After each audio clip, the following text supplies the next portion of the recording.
नमस्कार साथियों।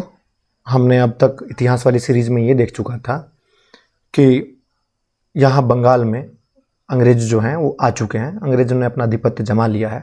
1764 ईस्वी की लड़ाई हो चुकी है और लड़ाई के बाद में यहाँ पे जो बादशाह मुग़ल बादशाह बैठते हैं जिनका नाम शाह आलम द्वितीय है, शाह आलम द्वितीय से उन्होंने अगस्त की संधि, या हम उसको इलाहाबाद की संधि भी कहते हैं, इलाहाबाद की संधि 12 अगस्त 1765 ईस्वी को किया जा चुका है। और हमने ये लगभग समझ लिया था कि भारत की उस समय की स्थिति क्या थी। जैसे अवध की स्थिति क्या थी, बंगाल का आप समझ ही चुके हैं। मुगल की स्थिति आप समझ ही चुके थे कि मुगल लड़खड़ा गए थे।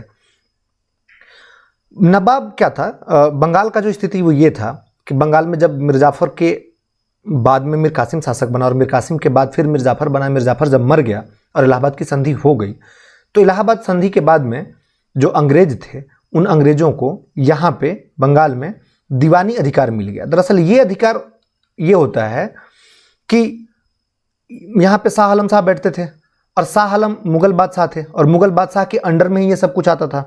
तो अंग्रेजों ने एक दिमाग लगाया। अंग्रेजों ने क्या किया कि उनको पता था अंग्रेजों को कि ये बेशक आज़ाद हो गए हों लेकिन कागजी तौर पर, दिखावे के तौर पर तो हैं मुगलों के अंदर ही। तो अंग्रेजों ने इस मुगलों से संधि कर ली कि मुझे इस इलाके का रेवेन्यू वसूलने का अधिकार दे दिया जाए। देखिए, हर इलाके में दो अधिकार होते हैं, एक राजस्व का अधिकार होता है और एक प्रशासन का अधिकार होता है, सामान्य प्रशासन का अधिकार होता है।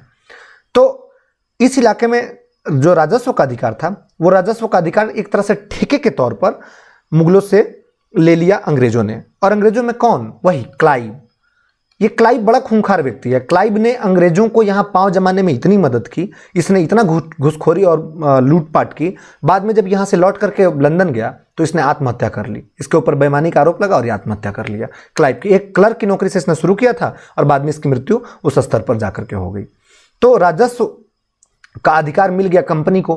कंपनी को जब राजस्व का अधिकार मिल गया तो कंपनी ने क्या किया, चूंकि कंपनी के पास में उतना स्टाफ था नहीं, और जब स्टाफ नहीं था तब उसने बंगाल वाले इलाके में और बिहार वाले इलाके में, ये बंगाल का इलाका था और ये वाला इलाका मैं ब्लैक कर लेता हूँ, ये वाला इलाका जो था वो बिहार वाला इलाका था। तो ये बिहार वाले इलाके में उसने एक आदमी को बिठाया, अपने एक विश्वस्त आदमी को, और बंगाल वाले इलाके में भी उसने एक विश्वस्त आदमी को बिठाया।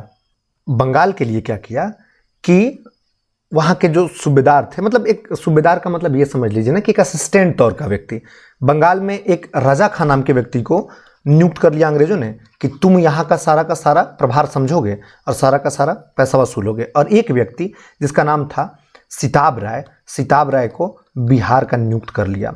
आप इस नाम को नोट कर लीजिएगा, बहुत बार पूछा गया है। कल हम इसके बाद, इसी चैप्टर के बाद, मतलब आज अगर 1857 खत्म कर लेते हैं तो इसके बाद हम इसका पूरा क्वेश्चन आंसर कल प्रैक्टिस करेंगे। इसलिए कल और आज का दोनों वीडियो मिला के देखिएगा, और पॉसिबल रहा तो कल ही हम जो अभी पिछले वाला वीडियो डाले थे एक बार उसका भी क्वेश्चन आंसर देख लेंगे, उसके सारे ऑप्शनों पर भी बात कर लेंगे कि आपके इम्तिहान में, टीचर के एग्जाम में एक भी ऑप्शन ना छूटे। और यकीन मानिए एक भी पेपर बाहर नहीं जाएगा यहाँ से। अब बस इसको देखिए ठीक से। तो सिताब राय को नियुक्त किया। वो सिताब राय को इसलिए, अगर अंग्रेज चाहते तो खुद भी यहाँ से पैसे वसूल सकते थे, लेकिन उन्होंने क्या दिमाग लगाया, उन्होंने चूंकि दीवानी का अधिकार मतलब पैसा वसूलने का अधिकार इस मुगल बादशाह से लिया था, और चूंकि मुगल बादशाह अब अपंग हो गया था, तो अंग्रेजों ने यह दिखाने की कोशिश की जनता की कि देखो हमने ठेका लिया है मुगल बादशाह से पैसा वसूलने का। चूंकि वो मुगल बादशाह से जब संधि किए थे, इलाहाबाद की संधि, तो उसमें 26 लाख रुपया देना भी तय किए थे। तो ये वही 26 लाख रुपया था जो यहाँ वसूलते थे। तो इसने क्या किया अंग्रेजों ने कि मुगल बादशाह से 26 लाख रुपए पर ठेका ले लिया और खुद ही ये ठेका दूसरे को दे दिया। किसको? बिहार में सिताब राय को और बंगाल में रजा खां को। बोला तुम लोग वसूलो जाकर पैसा। इससे क्या होगा कि यहाँ के लोग सिताब राय से खार खाएंगे, सिताब राय को बुरा मानेंगे, या रजा खां, बंगाल वाले लोग रजा खां को बुरा मानेंगे।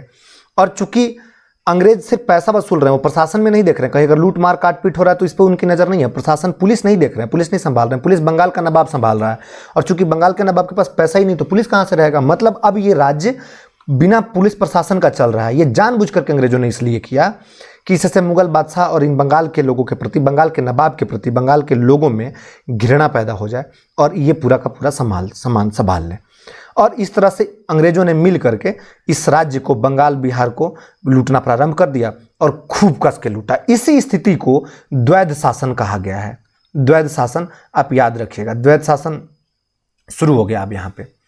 उसके बाद में क्लाइव चला गया लौट करके। क्लाइव के बाद में जो गवर्नर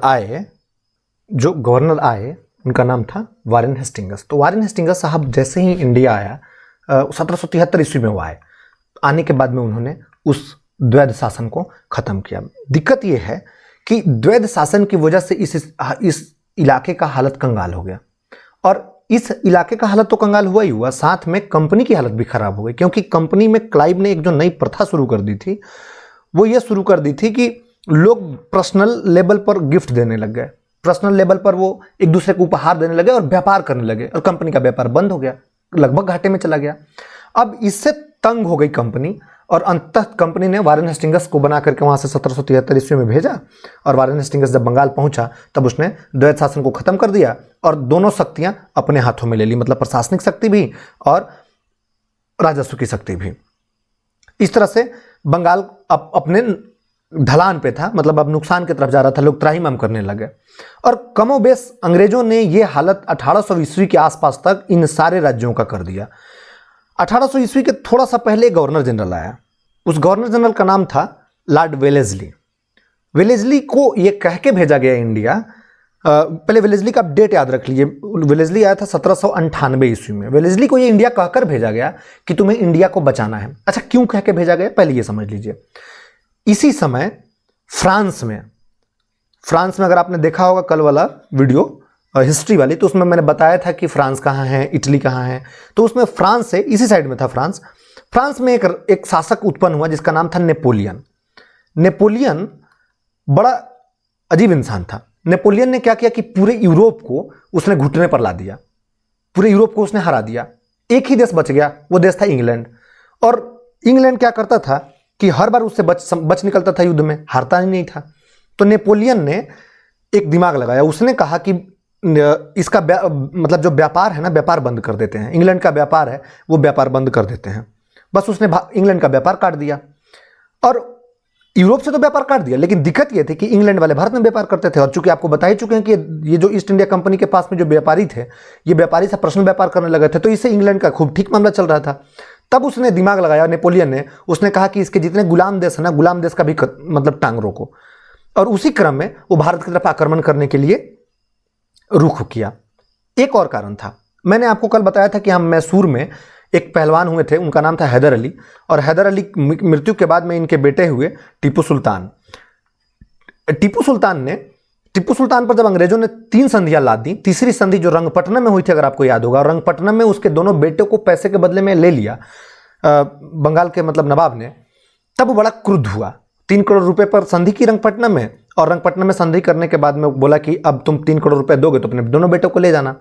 तो इसने क्या किया, टीपू सुल्तान ने, वो नेपोलियन बोनापार्ट की तरफ हाथ फैलाया कि प्रभु मुझे मदद करिए।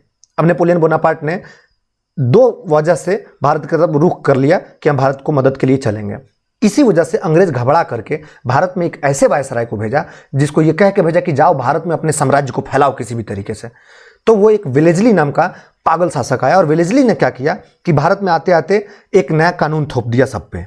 उसने सहायक संधि नाम का एक नया बखेड़ा शुरू किया। सहायक संधि बोलते हैं अंग्रेजी वाले, सब्सिडरी अलायंस बोलते हैं इसको। तो सहायक संधि के तहत उसने क्या किया कि प्रत्येक राज्य को एक ऑफर दिया कि सुनो, तुम अपने यहां मेरा एक रेजिडेंट रखो, मतलब एक आदमी रखो मेरा, और तुम सेना मत रखो, हम सेना तुम्हें दे रहे हैं, हम मदद कर रहे हैं, और हम तुम्हें सेना देंगे और हमारा आदमी तुम्हारे यहाँ एक आदमी 24 घंटा रहेगा, तुम्हारे पर मतलब नजर रखेगा। ये हिडन एजेंडा था, ये बोला नहीं था। तो लगभग सबने कतराना प्रारंभ कर दिया, सबने कहा नहीं रखेंगे। तब उसने कहा नहीं रखोगे तो हम हमला करके तुम्हें मिला लेंगे अपने अंदर में।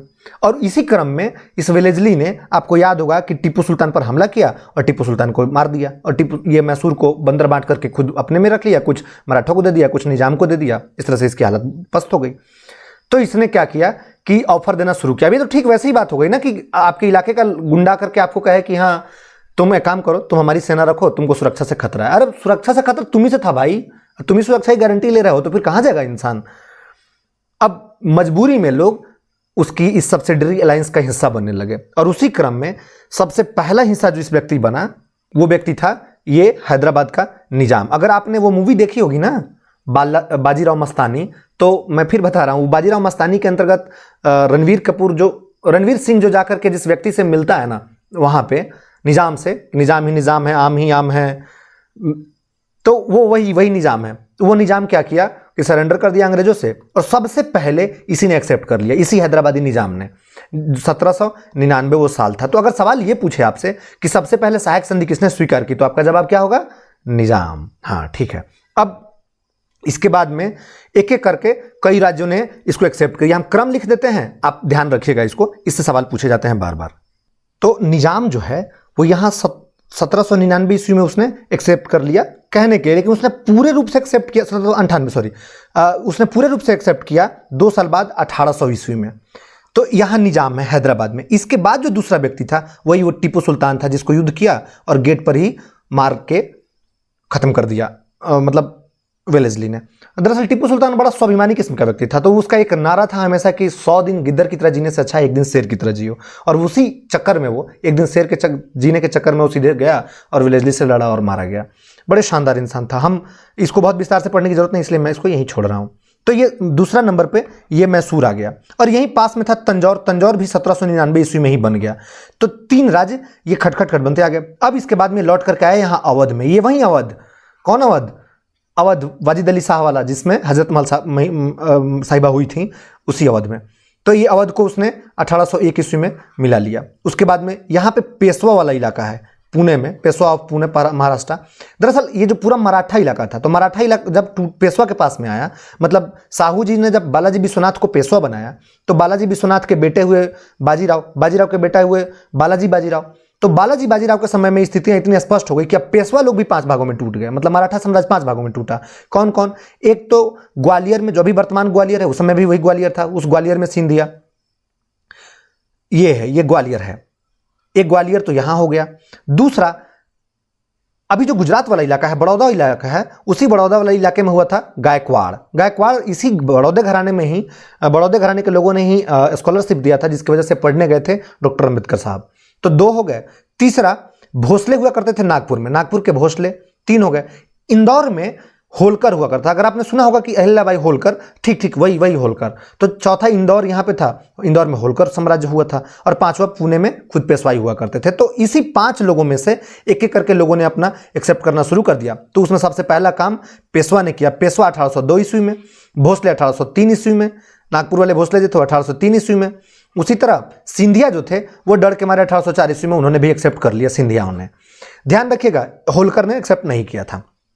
बहरहाल अब वो चला गया यहाँ से, उसने अपने पूरे साम्राज्य को फैला। आप देख रहे हैं अब ये सारा इलाका अब कब्जे में आ गया, यानी कि पूरा का पूरा दक्षिणी भारत और मिड भारत तक पूरा का पूरा इलाका अब अंग्रेजों के कब्जे में आ गया। अंग्रेज अब इसमें अपने लोग रखते थे, सब कुछ अंग्रेजों का आदमी करता था। सिर्फ राजा वहाँ कहने के लिए हो गए, दरबार कहने के लिए हो गया। और कईयों की स्थिति तो ऐसी हुई कि बाद में मार भगा दिया यहाँ से।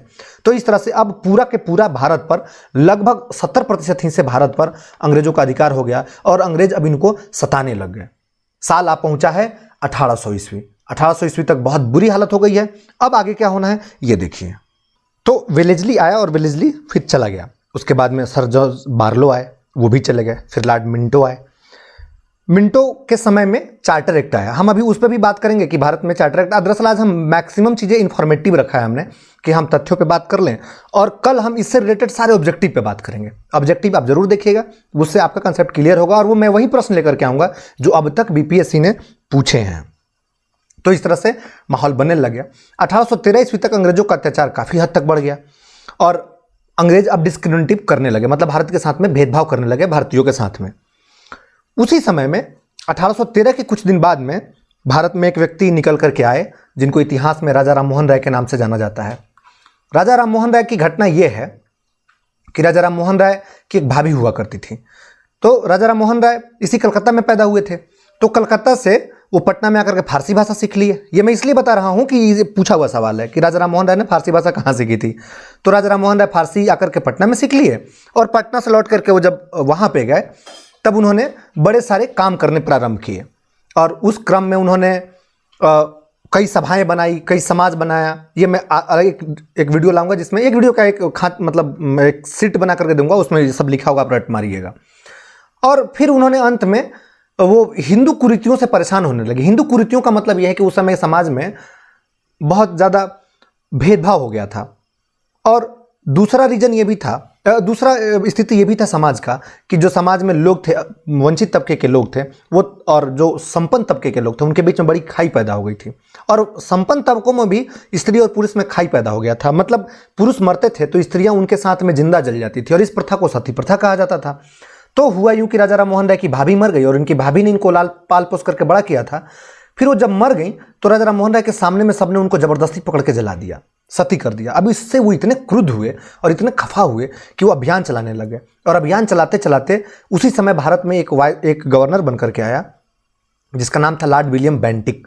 बेंटिक से उन्होंने गुजारिश किया, और बेंटिक से उन्होंने सती प्रथा पर रोक लगवा दी। तो वो जो बेंटिक था ना, बेंटिक ने बड़े सारे सुधार किए। जैसे उसने सबसे पहला सुधार तो यही किया कि सती प्रथा को रोक लगवा दिया। हाँ, 1829। और 1829 में उसने क्या किया कि सती प्रथा पहले बंगाल में, फिर 1830 में, मैंने आपको बताया था कि इनके 3 अड्डे हो गए थे, तो 30 में बंबई में, और फिर कुछ दिन बाद में मद्रास में भी उन्होंने लागू कर दिया।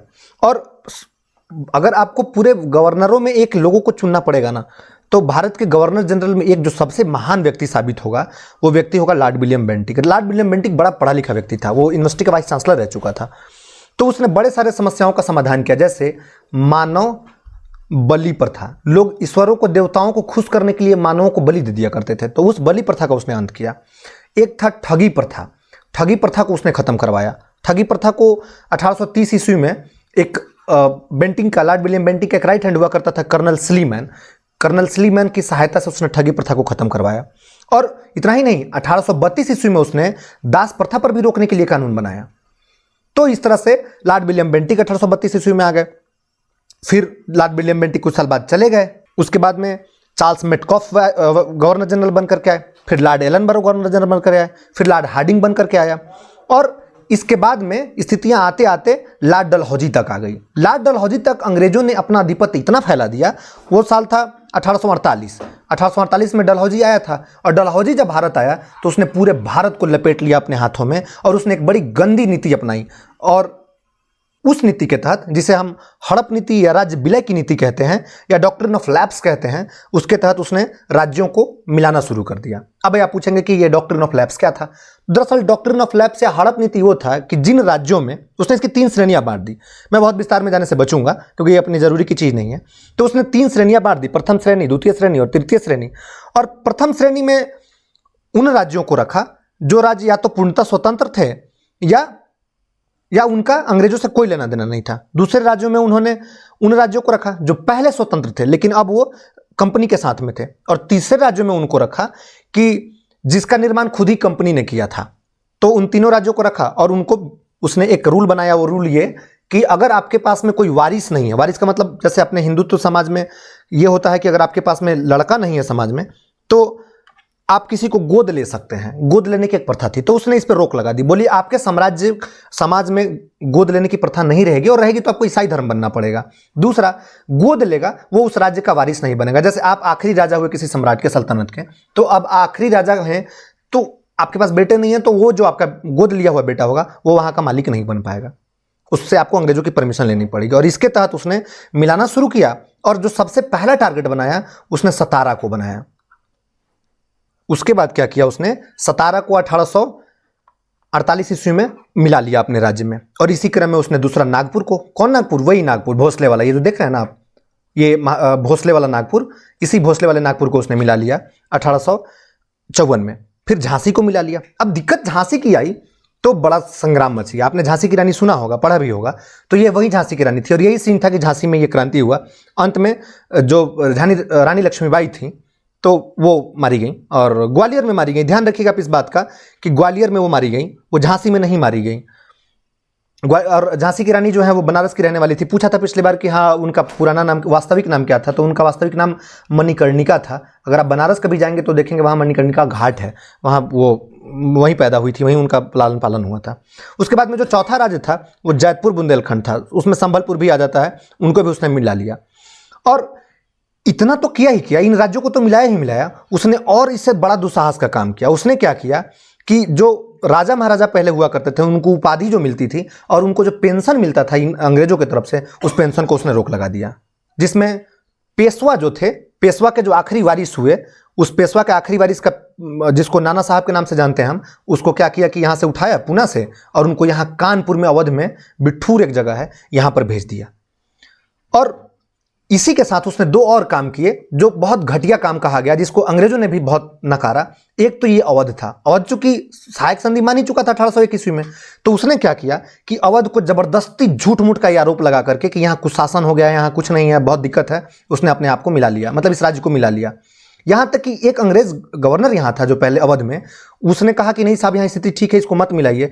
तो डलहौजी ने क्या किया कि उस गवर्नर को हटा दिया और फिर नया कर्नल स्लीमैन को वहां पे लगा दिया और उसके तहत उसको मिला लिया, अवध को मिला लिया। और जब अवध को मिला लिया तब उसने कुछ दिन बाद में यहाँ पे बरार था, बरार को भी मिला लिया, जिससे उसकी थू थू होने लगी। हर लोग उसको गाली बकने लगे कि ये बहुत घटिया इंसान है, घटिया काम किया है। और इतना ही नहीं, इतना काम तो उसने किया ही किया, उसने कुछ और दुस्साहस भरे काम किए। जैसे उसने ये अब उत्तर के तरफ ये जो राजपूत और मराठा स्टेटस थे, इसमें उसने क्या किया कि कुछ राज्यों को जबरदस्ती मिलाया, जिसमें सबसे पहला यह सिख था। सिख राज्य में रंजीत सिंह राजा हुआ करते थे, तो रंजीत सिंह का पोता हुआ करता था। उसने क्या किया कि रंजीत सिंह के पोता और बेटे को जबरदस्ती मिला लिया और इनके पास इत्तेफाक से कोहिनूर हीरा आ गया था, जो कि मुगल साम्राज्य से ढुलकते ढुलकते ईरान चला गया था, अफगान चला गया था, और वहां से फिर ढुलकते ढुलकते इनके पास आ गया था, सिख साम्राज्य में, दिलीप सिंह के पास में। तो डलहौजी ने क्या किया कि वो सिख साम्राज्य से कोहिनूर ले लिया और अपनी महारानी के लिए यहाँ से इंग्लैंड भेज दिया। तो आज भी इंग्लैंड के महारानी जो है उनके पास में कोहिनूर हीरा पड़ा हुआ है। और उसके बाद में फिर उसने दूसरा काम किया। दूसरा काम ये किया कि जो पास में बर्मा आपको दिख रहा है, बर्मा को उसने मिला लिया, युद्ध के तहत मिला लिया, आंग्ल बर्मा युद्ध करके। और इतना तक तो ठीक था, इतना तक तो लोग उब चुके थे, दम घुट चुका था उनका। लेकिन इसके बाद उसने जो तीसरा काम किया वो तो गजब ही खूंखार काम कर दिया। उसने क्या किया कि शासन में सुधार कर दिया। ये इसको नहीं करना चाहिए था। और शासन में जब इसने सुधार किया तो एक अफवाह फैलनी प्रारंभ हो गई कि भारत में जो बंदूक अंग्रेजों के पास में है उसमें गाय की चर्बी और सुअर की चर्बी से बना हुआ है। चूंकि हिंदू गाय से, मतलब गाय के मांस को मुंह में नहीं ले सकते हैं, और मुसलमान के साथ सेम वही सुअर के साथ में है, तो इससे हिंदू और मुसलमान जो थे वो अब भयभीत होने लगे। और चूंकि बंगाल वाले इलाके में अंग्रेज रहते थे तो इनके सिपाही अधिकतर जो होते थे वो या तो इन अवध वाले इलाके, जिसमें अभी वर्तमान का अगर आप देखेंगे तो बलिया, लखनऊ के आसपास का जितना जिला है, उधर आप पश्चिम की तरफ बढ़ते चले जाइए, दक्षिण की तरफ बढ़ते चले जाइए, सॉरी पूरब की तरफ बढ़ते चले जाइए, उन सारे इलाकों से, जो मैं बता रहा हूं आपको, बंगाल और बिहार वाला इलाका, इन इलाकों से हुआ करते थे। आधा अवध यानी कि लखनऊ, बरेली, कानपुर, उसके पीछे उधर चले जाइए, क्या क्या डिस्ट्रिक्ट हैं उधर, आजमगढ़ वगैरह, प्रतापगढ़ वगैरह, इन सब का। अब ये सारे हिंदू मुसलमान हुआ करते थे उनके सैनिक में। अब वो सैनिक के जैसे ही ये बात पता चली कि भाई ये तो कारतूस जो है इसमें चर्बी है गाय और सुअर का, तो लोग अब खोलने से कतराने लगे। चूंकि उन्होंने नया उसमें सुधार किया था सैनिक में, तो लोग बहुत बुरा मानने लगे और माहौल बनना लगभग शुरू हो गया उसी समय से। हालांकि एक किसी भी व्यक्ति की हमें सिर्फ बुराइयों के बारे में बात नहीं करनी है, उनके अच्छाइयों पे भी एक आध बार बात करनी चाहिए। डलहौजी हो सकता है बहुत बुरा था, उसने बड़े सारे ऐसे किए, लेकिन उसने कुछ सुधार भी किया। और उस सुधार के तहत भारत में सबसे पहली बार रेल लाइन उसी के समय में चली। 1893 ईस्वी में बंबई से ठाणे के बीच में, यहाँ पे बंबई है, हाँ, 1893 ईस्वी में बंबई से लेकर के ठाणे के बीच में पहली बार ट्रेन चलाई गई उसी के समय में। इसने और भी बड़े सारे सुधार किए, बड़े सारे आयोग बिठाए उसने ना सिर्फ एक बात याद रखिएगा कि जब उसने रेल चलाया वो 16 अप्रैल का डेट था, 16 अप्रैल 1853 ईस्वी में। उसी दिन से लेकर के आज तक रेल दिवस 16 अप्रैल को मनाया जाता है।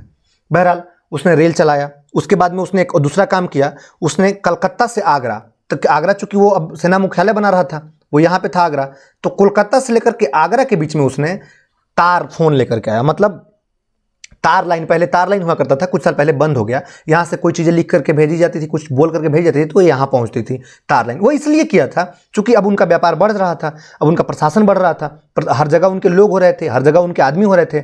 और भारत को कंट्रोल करने के लिए सबसे पहले संचार की तो आवश्यकता होगी। ऐसा दावा है कि उन्होंने रेलवे के लिए, रेलवे का जो विकास किया वो सिर्फ इसलिए किया कि वो व्यापार कर सके भारत में। लेकिन ये भी तो सच है ना कि भारत में सबसे बड़ा नियोक्ता रेलवे है, सबसे बड़ा नौकरी दाता रेलवे है।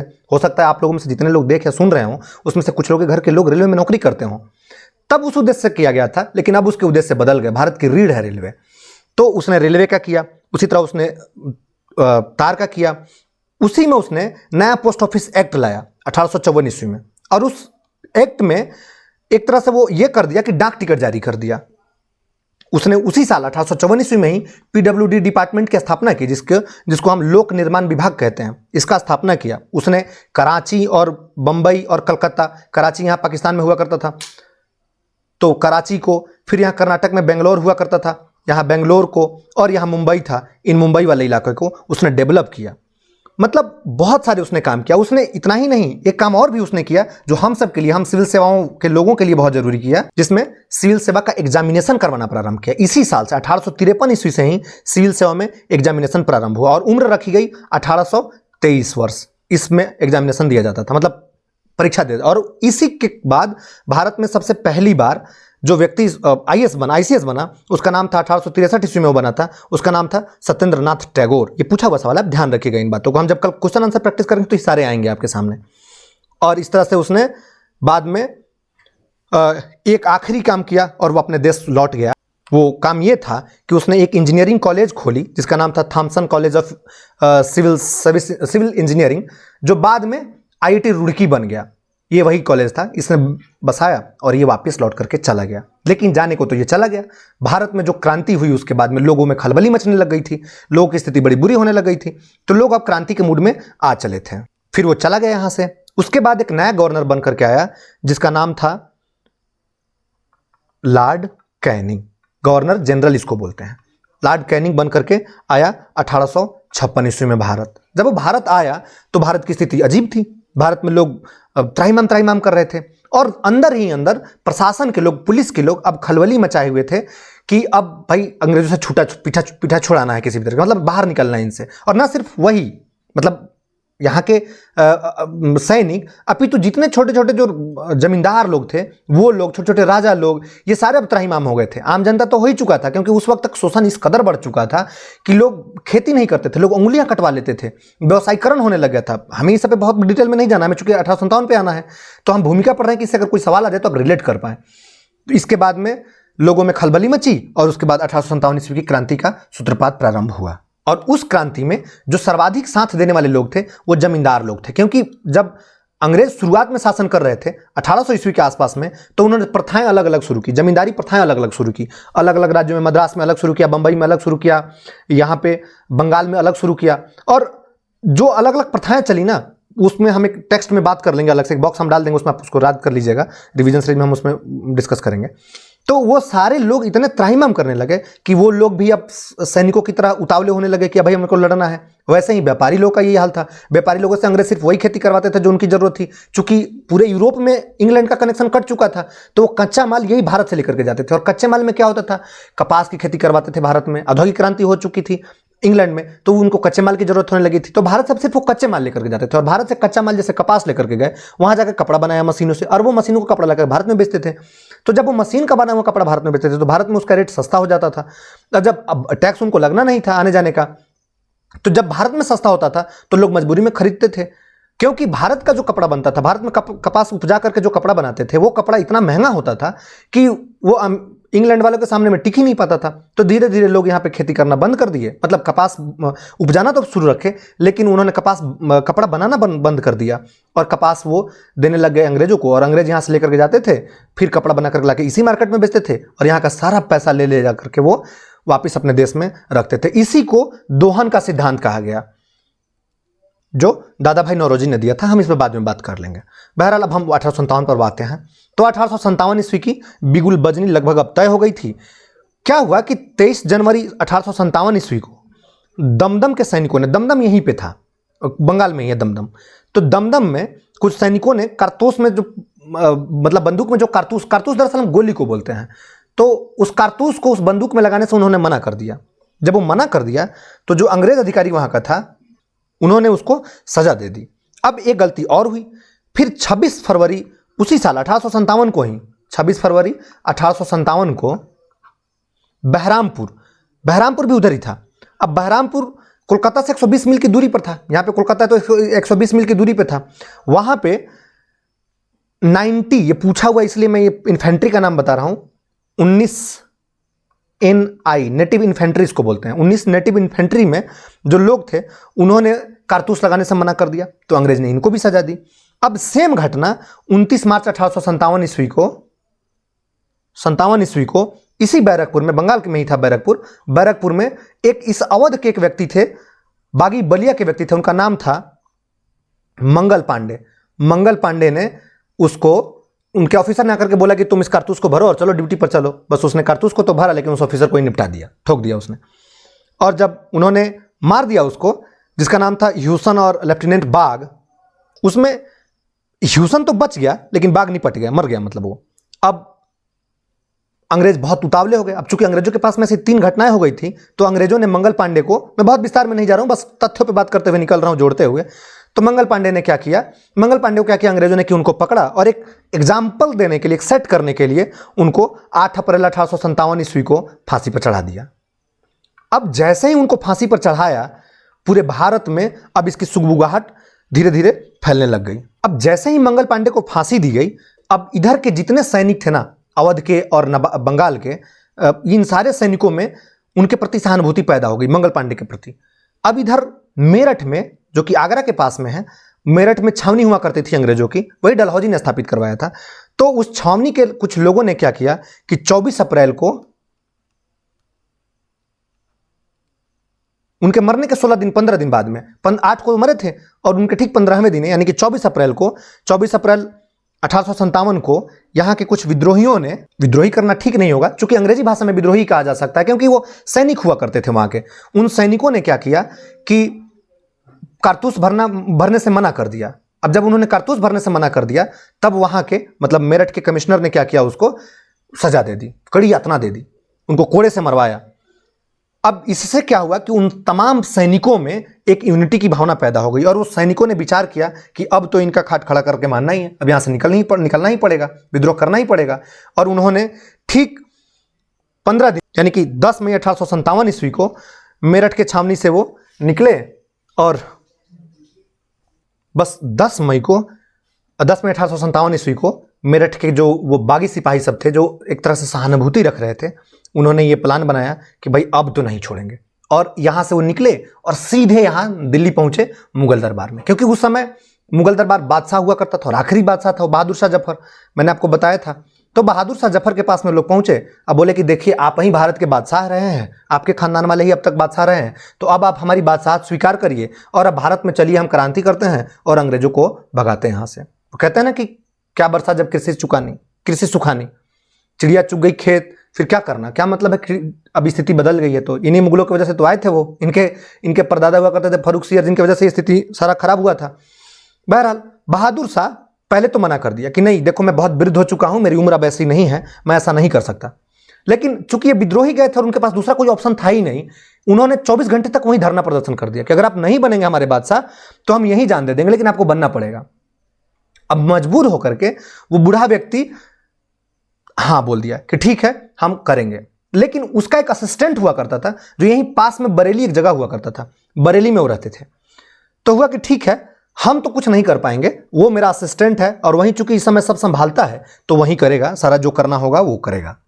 तब तक वो विद्रोही जो कि 12 मई को पहुंचे थे, 10 मई को यहां से निकले थे, तो 11 को पहुंच गए और 12 मई तक उन्होंने पूरे दिल्ली पर कब्जा कर लिया। पूरे दिल्ली में जितने अंग्रेज थे ना उनको मारने पीटने भगाने लग गया और एक एक करके चीजें लूटना और पीटना और भगाना प्रारंभ कर दिया। तब तक यहां से बरेली से जो मुगल बादशाह बहादुर शाह जफर के असिस्टेंट हुआ करते थे, उनका नाम था जनरल बख्त खां, या उनको खान बहादुर खान भी बोला जाता है। खान बहादुर खान नहीं, खान बहादुर खान दूसरे हैं, खान अब्दुल गफ्फार खां हैं वो, और ये खान बहादुर खां हुआ करते थे, यानी उनका बख्त का नाम था। तो उनको बरेली से बुलाया गया, वो बरेली से आए, साम्राज्य का बागडोर संभाले। लेकिन उधर अंग्रेज जो थे उन्होंने अपनी जाति छोड़ी नहीं और उन्होंने एक एक करके लोगों को निपटाना प्रारंभ कर दिया। और इधर एक एक करके हर जगह, हर इलाके में, लगभग दक्षिणी भारत में भी और ऊपर उत्तरी भारत में तो फैला ही फैला, खास करके इन इलाकों में जो अभी वर्तमान में उत्तर प्रदेश है, बिहार है, पश्चिम बंगाल है, झारखंड है, मध्य प्रदेश है, दिल्ली है, या दिल्ली के आसपास का इलाका है, थोड़ा सा राजस्थान है, थोड़ा असम भी है, उन सब में विद्रोह फैल गया। हमने क्या किया है कि आपकी सहूलियत के हिसाब से, बहुत टाइप करना हमारे लिए संभव था नहीं, हमारे पास तकनीकी समस्या है, अभी बहुत हम लार्ज हो नहीं पाए हैं, आपका सहयोग रहेगा तो बहुत जल्द हो जाएंगे और सब कुछ आपको निःशुल्क मिलेगा। तो इसी क्रम में हमने क्या किया है कि जो इंपॉर्टेंट चीजें थी उनका कटअप बना करके हमने डाल दिया है, वो आप देखेंगे। वो ये है कि 1857 ईस्वी के समय में कौन से व्यक्ति कहाँ का नेता था और उसको किस अंग्रेज ने दबाया। उसमें दिल्ली जो था, दिल्ली में हमने आपको बताया है कि बहादुर शाह जफर साहब थे, तो दिल्ली में जो विद्रोह हुआ उसमें बहादुर शाह द्वितीय हुआ करते थे, तो द्वितीय ने वहाँ का माहौल संभाला था, मतलब जिसको जफर भी बोलते हैं। क्या किया अंग्रेजों ने, बाद में इनको पकड़ा और पकड़ने के बाद में रंगून भेज दिया, बर्मा के रंगून में, और वहीं पे जफर साहब अपने अंतिम समय में निपट गए। एक बात और बता दूं, बहादुर शाह जफर का दोस्त हुआ करता था कौन, वो बहुत बड़ा शायर जिसको आप गालिब कहते हैं, आजकल आप इस्तेमाल करते ही होंगे। तो दिल्ली में जिस व्यक्ति ने विद्रोह को दबाया, उस विद्रोह के दबाने वाले व्यक्ति का नाम था निकलसन और हडसन, दो व्यक्तियों ने दबाया। ये तारीख आप याद मत रखिएगा क्योंकि ये आपके एग्जाम में नहीं पूछा जाता है। अधिकतर बीपीएससी इन तारीखों पे बात नहीं करती है, बीपीएससी इसी 3 पर बात करती है: विद्रोह का केंद्र, विद्रोह का नेता कौन था उस पर, और विद्रोह का दमन किसने किया था उस पर। खास करके वो विद्रोह के दमन। एक सवाल तो यहां से गारंटी है जो मैं कहना नहीं चाह रहा हूं वरना आप पढ़ना ही छोड़ देंगे, लेकिन वो ये है कि वो बिहार वाले मामले में पूछा जाता है कुंवर सिंह का, तो ये आप याद रखिएगा। विलियम टेलर नामक व्यक्ति ने इनको दबाने की कोशिश की थी। तो अब मैं क्या करके पढ़ दे रहा हूं, आप देख लीजिएगा। लखनऊ में बेगा हजरत महल, मैं आपको उसी दिन बता दिया था। कॉलिन कैंपबेल नाम के अधिकारी ने इनको यहाँ पे दबाने की कोशिश की थी और वहाँ दमन किया था। कानपुर में नाना साहब थे, वहीं बिठूर से आए थे नाना साहब, आपको याद होगा मैंने बताया था। उसको कैंपबेल नाम के व्यक्ति ने, जो कि कानपुर और लखनऊ पास में ही है, तो कैंपबेल ने क्या किया कि वो आया तो एक ही साथ में, लेकिन पहले उसने कानपुर को दबा दिया, फिर उसने लखनऊ को दबा दिया, तो वो निपटा दिया। और झांसी की रानी को, मतलब जिनका सामना हुआ झांसी में जिस विद्रोह को दबाया जिस व्यक्ति ने, उसका नाम था हीरोज। एक बात याद रखिएगा, जब रानी लक्ष्मीबाई मर गई तो हीरोज वहां पे गया और हीरोज ने उनके श्राद्ध कर्म करने के लिए अपने पॉकेट से पैसे निकाल के दिए। और इतना ही नहीं, उन्होंने ये कहा कि पूरे भारत भर में जितने लोग लड़ रहे थे ना, उसमें ये इकलौती मरी हुई मर्द औरत है, ये उपाधि उसने दिया था। तो अगर एग्जाम में आया तो आप इसको टिक मारिएगा, बीपीएससी ने इस पर एग्जैक्टली यही सवाल पूछा है कई बार। उसके बाद में इलाहाबाद में लियाकत अली ने विद्रोह किया था, कर्नल नील ने उसको दबा दिया। बनारस में सेना और जनसाधारण लोगों ने मिल करके किया था, कर्नल नील ने दबा दिया क्योंकि इलाहाबाद और बनारस दोनों आसपास में थे। बिहार में कुंवर सिंह साहब थे, ये याद रखिएगा आपको। बिहार का डेट भी याद रखिएगा कि बिहार में कब शुरू हुआ था, 15 जुलाई को शुरू हुआ था 1857 को, और 20 जून 1858 ईस्वी को दबा दिया गया। कुंवर सिंह साहब तो मर गए, अपने हाथ से अपना हाथ काट करके गंगा में प्रवाहित कर दिया। बाद में इनके भाई अमर सिंह ने संचालित किया, अंग्रेजों ने उनको पकड़ लिया, जेल में उनकी मृत्यु हो गई। पंजाब में सेना और जनसाधारण ने, जॉन लॉरेंस उधर का अधिकारी था, उसने दबाया। फतेहपुर, फैजाबाद और बरेली का याद रखिएगा, बरेली में खान बहादुर खां, बख्त खां जिसका नाम था, उन्होंने, बिसेंट आयर ने उनको दबाया। तो इस तरह से 1857 क्रांति को इन लोगों ने किया और इन लोगों ने दबा दिया। आप स्क्रीनशॉट ले लीजिएगा, मैं ये लिखा पढ़ा जो इस पर है मैं इसको हटा देता हूं। उसके बाद में ये तो विद्रोह होगा। अब इस विद्रोह को कई विद्वानों ने, मैं पहले ये बता देता हूं कि स्थानीय नेता कौन था, किस जगह का नेता कौन था, ये भी पूछा जाता रहा है, तो आप इसको भी ध्यान रखिएगा। मेरठ में कदम सिंह थे, मत याद रखिएगा। जो महत्वपूर्ण याद रखने वाला चीज़ है ना, वो इसमें आप देख लीजिए, एक तो गोरखपुर है, एक मथुरा, सतारा, हैदराबाद, यही है, बस इतना ही है। एक मणिपुर से पूछा जाता है, तो ये आप देख लीजिएगा, इनको याद कर लीजिएगा। सब में मैं छोड़ रहा हूं, कहीं कुछ नहीं लिख रहा हूं, आप इनको स्क्रीनशॉट ले लीजिएगा। और स्क्रीनशॉट को क्या करिएगा ना कि आप वॉलपेपर पे लगा लीजिएगा मोबाइल में, और उसको 3 बार 4 बार देखिएगा ना, दिन भर में 3 4 बार 5 बार 6 बार, 2 दिन के लिए वॉलपेपर पर लगाइएगा, लगभग याद हो जाएगा। और वो तुक्का वाला लगाने वाला जो विधि बताऊंगा ना, उसमें बड़ा मदद करेगा, इसलिए इसको स्क्रीन पर रखिएगा। उसके बाद में किस इतिहासकार ने इसको क्या कहा है, मतलब जैसे ये विद्रोह हुआ है, जो युद्ध हुआ, मतलब 1857 की क्रांति हुआ, इसके बारे में किस किस ने कहा। देखिए, एक बात अपने माइंड में सेट कर लीजिए कि अंग्रेज, स्वाभाविक सी बात है कि इस विद्रोह को बेहतर थोड़े ना बताएंगे, वो तो छोटा ही आंकेंगे, कमतर ही आंकेंगे, उसको तोड़ने की कोशिश करेंगे। भारत के जो लोग होंगे, भारत को इसको अपना बताएंगे, इसको विद्रोह बताएंगे। लेकिन ध्यान रखिएगा, सारे भारतीय नहीं, कुछ ही भारतीय, और सारे अंग्रेज नहीं, कुछ अंग्रेज हमारी तरफ से बोलेंगे। उसमें कौन है, एक उधर का प्रधानमंत्री है जिसका नाम है डिज़राइली। क्या नाम है, डिज़राइली, जिसका नाम है बेंजामिन डिज़राइली। डिज़राइली ने, और भारत के एक राइटर हैं अशोक मेहता, उनकी एक पुस्तक है रिवेलियन करके, उस पुस्तक में उन्होंने लिखा है कि ये राष्ट्रीय विद्रोह था। और डिज़राइली ने संसद में खड़ा होकर कहा था, इंग्लैंड के संसद में खड़ा होकर कहा था कि ये नेशनल विद्रोह था, ये राष्ट्रीय विद्रोह था। लेकिन कुछ लोगों ने इसको बड़े घटिया स्तर पर भी आका, जैसे जेम्स आउटरम और डब्ल्यू टेलर नाम का एक अंग्रेज था, इसने कहा कि नहीं, ये जो था ये हिंदू मुस्लिम का षड्यंत्र था अंग्रेजों के विरुद्ध, मतलब हिंदू मुस्लिम मिल करके अंग्रेजों के खिलाफ ये षड्यंत्र किए थे कि अंग्रेजों को बदनाम किया जाए। जाहिल आदमी था ये। वैसे ही एस.आर. रीज था, उसने कहा कि नहीं, ये तो ईसाइयों के विरुद्ध धर्म युद्ध था। अब बताइए, दिमाग लगाइए, कैसा इंसान रहा होगा ये, ईसाइयों के विरुद्ध धर्म युद्ध था। तो भारत का जो पहला व्यक्ति था जिसने इसको संग्राम कहा, स्वतंत्रता संग्राम था, उनका नाम था वीर सावरकर। वीर सावरकर 2 भाई थे। वीर सावरकर ने 1857 ईस्वी पे एक किताब लिखी, उनका नाम ही 1857।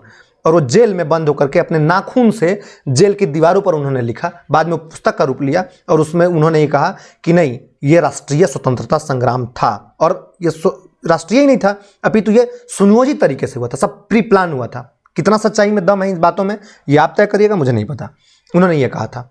उसी समय गालिब के समय में ही, मतलब 18 क्रांति के समय में, इंग्लैंड में एक व्यक्ति रहता था जो इकोनॉमिक्स का सबसे बड़ा जो मार्क्सिस्ट व्यक्ति की विचारधारा का व्यक्ति था, कार्ल मार्क्स नाम का आदमी। उसने हालांकि गालिब को चिट्ठी लिखी थी, लेकिन गालिब कहाँ, उसने चिट्ठी में यही लिखी थी कि मुझे मालूम है जन्नत की हकीकत। जब ये पढ़ा कार्ल मार्क्स तो दीवाना हो गया, उसको लगा कि यार ये मेरे टाइप का आदमी है इंडिया में कोई। लेकिन उसने चिट्ठी लिखी गालिब के पास में, गालिब कहाँ अंग्रेजी जानते थे, गालिब ने चिट्ठी को दिमाग में छोड़ दिया, पढ़ा ही नहीं दोबारा। तो कार्ल मार्क्स ने उस आंदोलन के बारे में कहा कि ये भाई राष्ट्रीय क्रांति थी। भारत में एक इतिहासकार हुए आर सी मजूमदार, उन्होंने कहा कि तथाकथित प्रथम स्वतंत्रता संग्राम न प्रथम था, ना राष्ट्रीय था, और न ही स्वतंत्रता संग्राम था। आप इनके बारे में जज करिएगा ये सही था या गलत। एक और राइटर हुए, उनका नाम था पी रॉबर्ट्स। पी रॉबर्ट्स ने कहा था कि ये जो 1857 का विद्रोह था ये सैनिक विद्रोह था, क्योंकि सैनिकों ने सिर्फ किया था, जिसका तत्कालीन कारण चर्बीयुक्त कारतूस था। अब आप तय करिएगा, क्योंकि जमींदार भी तो थे इसमें शामिल, तो कैसे सैनिक विद्रोह हो सकता है? जमींदार थे इसमें। भगत सिंह कौन से वो थे? कानपुर में जो व्यक्ति था वो कौन सा, वो तो पेशवाओं के घर का आया हुआ था, तो वो कौन सा सैनिक था? तो आप इनका तय करिएगा। और सुनियोजित स्वतंत्रता संग्राम, इस पर भी आप देख लीजिएगा एक बार। ये कई लोग हैं, एक मुस्लिम राइटर है भारत में, उनका नाम था सर सैयद अहमद खान। सर सैयद अहमद खान साहब ने और सर जॉन लॉरेंस और सीले, इन 3 लोगों ने मिलकर के, ट्रेबियन भी उसमें जोड़ लीजिए, इन्होंने कहा कि ये सिर्फ सिपाही विद्रोह था। तो सिपाही विद्रोह था तो फिर ये कौन थे? ये कौन थे इसमें? भगत सिंह, कुंवर सिंह कौन थे? और तात्या तोपे कौन थी? और हजरत महल कौन थी? मैंने उस दिन आपको पहले वाली वीडियो में बताया था हजरत महल की कहानी की, वो गर्लफ्रेंड हुआ करती थी उनकी, बाद में पत्नी बन गए, उन्हीं से बेटा हुआ बिरजेश कादरी। तो ये लोग कौन थे? तो यही चीजें हैं।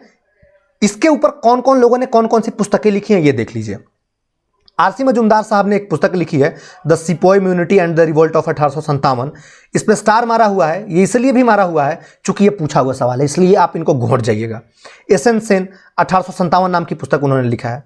एसएन सेन पहले सरकारी बनने वाले थे, छोड़ दिए, नहीं बने, अपने मन से उन्होंने लिखा बाद में पुस्तक। S B Chaudhuri, theories of the Indian mutiny 1857 तथा civil rebellion in the Indian mutinies 1857 to 1859।